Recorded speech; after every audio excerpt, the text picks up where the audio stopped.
అందరికీ నమస్కారం అన్న. థ్యాంక్ యూ సో మచ్ అందరూ వచ్చినందుకు. అండ్ విశ్వక్సేన్ అన్న and Raj sir, thank you so much. And ఇది 1.5 year నుంచి వెయిట్ చేస్తున్నాం ఎప్పుడెప్పుడు రిలీజ్ అవుతుందా అని చెప్పి.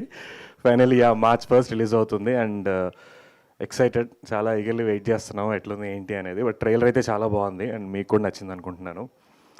And Purushottam bro, thank you so much మంచి క్యారెక్టర్ ఇచ్చినందుకు. అట్లే Snehal bro, Shashi bro, Karthik bro, love you as usual same. And Pratibha garu and అన్న మంచి కలర్ఫుల్ కాస్ట్యూమ్లు ఇచ్చారు, thank you. And Shiva bro, Rashi, వాళ్ళిద్దరూ చాలా చాలా మంచోళ్ళు అండి, చాలా మంచోళ్ళు. అండ్ షఫీ అన్న నేను అంటే ఎప్పటి నుంచి ఆయన చూడగానే నాకు ఖడ్గం ఛత్రపతి గుర్తొస్తాయి కదా, నాకు విలన్లానే గుర్తున్నాడు అనమాట. ఆయన బయటకు వచ్చినప్పుడు అలా అరుస్తారు, అలానే బిహేవ్ చేస్తారు అనుకున్నా కానీ స్వీట్ అండి, భయంకరమైన స్వీట్ పర్సన్ ఆయన. థ్యాంక్ యూ అన్న, నీతో వర్క్ చేసినందుకు చాలా హ్యాపీగా ఉంది. And thank you so much. March 1st release అవుతుంది, తప్పకుండా చూడండి. Thank you.